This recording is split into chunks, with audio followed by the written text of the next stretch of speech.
Un cafecito, por favor. Okay. I used to come here, have my coffee, my breakfast, lunch, and dinner every day at Davis Cafe. But now, they're moving. The rent is too damn high. We're gonna tell you how to keep it lean. This is EB Beach. I think it's tough right now here in Miami.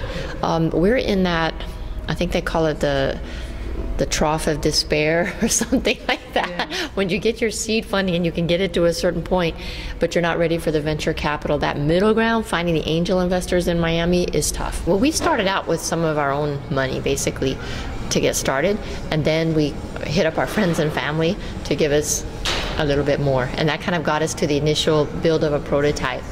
After that, we applied to the Miami Innovation Fund, which has been a great help for us.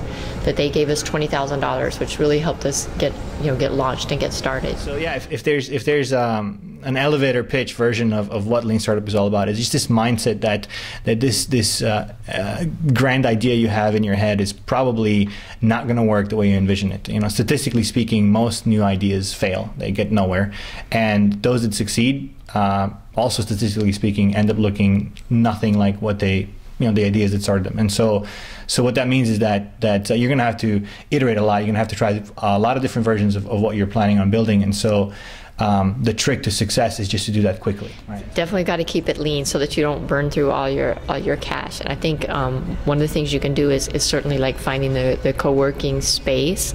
The space acts as kind of a pool of resources for different startups, whether it's to keep overhead costs down or to keep personnel costs down. So it's kind of a place where you can come and share all of the amenities and still network.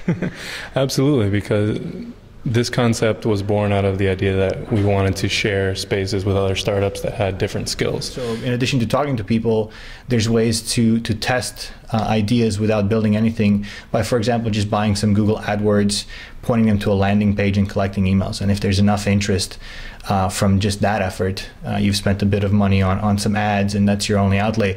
Right, so where traditionally a startup may begin their venture out of their own garage or a coffee shop, there exist these co-working spaces, these shared workspaces.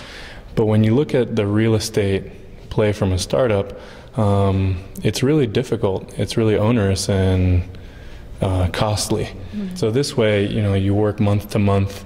Your startup may not be around for a year. You may need a space that you just want to explore an idea. We wanted to get more space because we have several actually startups that are sharing this loft, and yeah, we wanted to be in the design district, but that's getting really expensive, and we would rather have the space and be able to grow than outgrow the space within a few months. Whatever your idea is, don't just plan it out in your head and then before you commit the effort of building it, go out there and ask a few people what they think about it. Specifically, ask the kinds of people that you think are your target audience. And then if the feedback is negative, change your idea until you start getting positive responses, and then think about building some small component of it. Basically, you have to be somebody with an open mind and, ready to change your idea and be, like you said, humble enough to know that you need to start over. Yeah, exactly. It's kind of like applying the scientific method to starting a business or creating a product.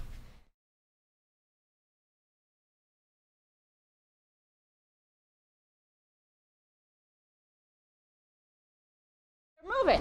The rent is too damn high. This is preposterous. I don't know what to say. I'm so high. I'm so